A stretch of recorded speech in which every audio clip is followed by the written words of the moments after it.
Hey guys, it's Lamise. Welcome to my channel, or welcome back to my channel, and welcome to the Princess Corner, where we talk about all things important and all things depressing and sad. You don't have to be a princess to be in this corner. You can be a prince or a non-binary monarch, but welcome. And today we are talking about 2025.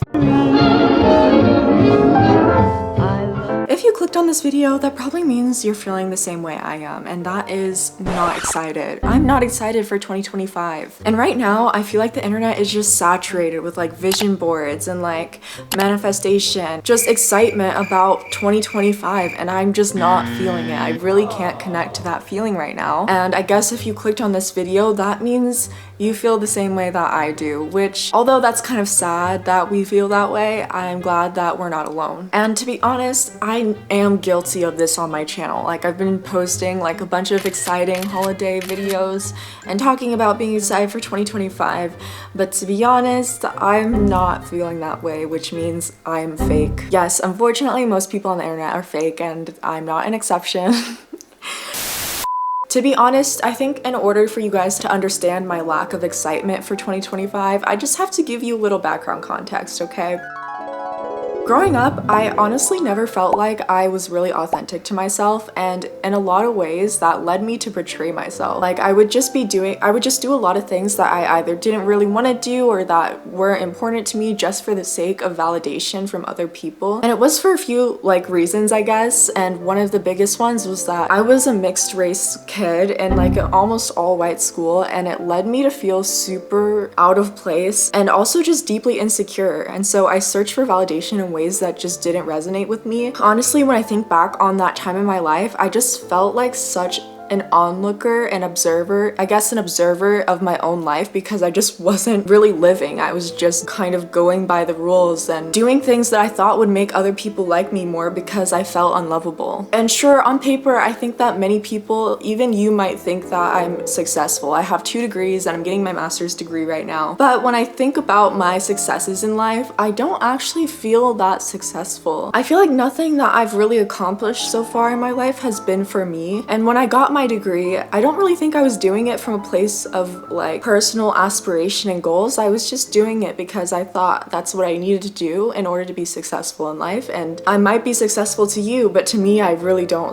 It doesn't have meaning. And as a psych student right now, I am excited about the potential of working in mental health in the future. But in terms of what I'm doing right now, it was not at all part of the goals or plans that I had for myself. And to be honest, up until now, even up until the last few months, I always asked myself the same question, like, what if today I actually went in and completely invested myself into my goals and dreams and just gave myself the chance to do what I love? What if one day I chose to not be a passive onlooker of my own life and just did things that were actually meaningful to me? As soon as I have those thoughts, the fear sets in. It's like, what if I do all of that and I still fail? Like, the biggest fear is like, what if I do things and I still feel like I'm failing myself the same way I did when I was a kid? And I bet by now you're probably wondering, okay, so you're rambling a lot about what you're scared of. What's the solution? And you know, I really wish I could give you a straightforward answer, but there isn't really a one-size-fits-all solution, and I'm going to explain more what I mean by that. But I'm really not going to be a YouTuber who is making vision boards. Like, maybe I will in the future, but right now it's just not who I am. It's just not who I am. Like, deep down, I just know I'm not the kind of person who's motivated by manifestation and vision boards. It just hasn't worked for me. But what I can tell you that I actually think will be helpful is that finding a reason for why you're doing things will give you all the motivation you need to actually accomplish your goals. Like, I feel like in my life, I've started so many new projects and tried so many different things, but after a few weeks or even a month, I will just give up on it completely. And I realized after a while, it was because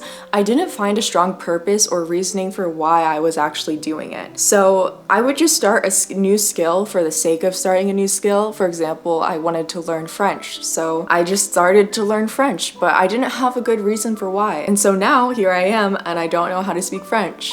But here I am on my YouTube channel, which I've had I think for about 3 months now. And to be honest, when I started this channel, I didn't really believe in myself. I thought, okay, I'll give this a try, but I'm sure I'll quit after a month. And even then I thought, okay, even if I do it for longer than a month, by the time it's 3 months later, I will feel super unmotivated and tired and bored with starting my channel, which isn't the case. And I was trying to think about, okay, I've had experiences before where I quit in a week and I don't really care that much. And then here I am on my channel and it's completely different. And I realized the difference is that when I started my channel, I had a good reasoning for why I wanted to start my channel. I didn't just start a YouTube channel just so that I could do it for fun. I started a YouTube channel because this right now is the only space I have in my life to be creative in a way that I've never been able to before in my life. I feel like I'm giving that childhood version of myself another opportunity to explore herself and just do basically whatever I want to do. And that is why this channel is so important to me and why I believe I didn't quit after a month. I also recently started learning how to sew, and I didn't just start learning how to sew because I wanted to do it for fun. I wanted to start learning how to sew because I wanted to be able to make clothes that make me feel beautiful, because growing up I didn't feel like I had access to clothes that made me feel beautiful. And I want to be able to do that for other people eventually one day as well. So having these strong reasonings and purpose behind what I'm doing really makes all the obstacles and challenges that I've faced throughout this journey so much less meaningful and so much less impactful. Because when you start these things, the excitement is so high at the beginning, but eventually that excitement will fade and you'll just be left alone with yourself at the gym. You'll be left alone with yourself late at night editing, and you have to find a reason for getting through those hard parts.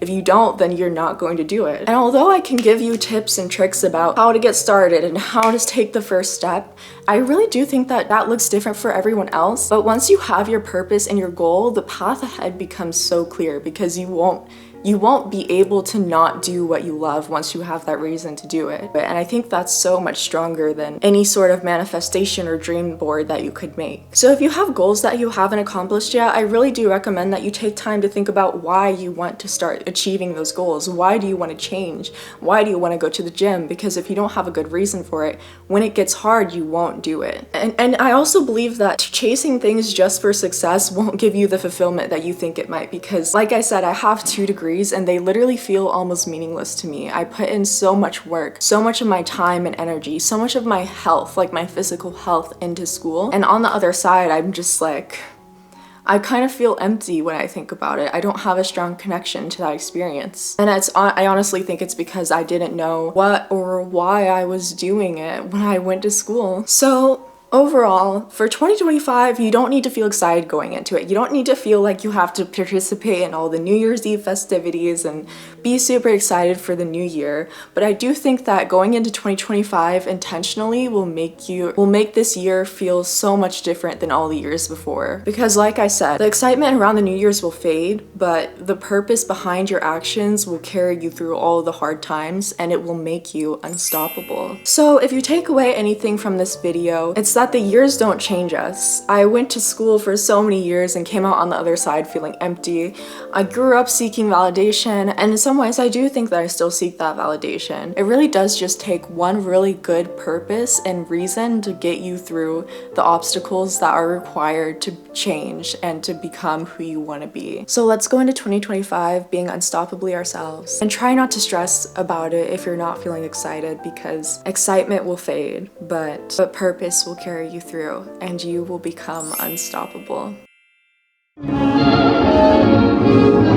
Anyways, I hope you guys enjoyed this rant. This has just been on my mind since I posted my last video. I'll still see you guys this Friday, but in the meantime, try to enjoy the holidays and I'll see you next year. Bye!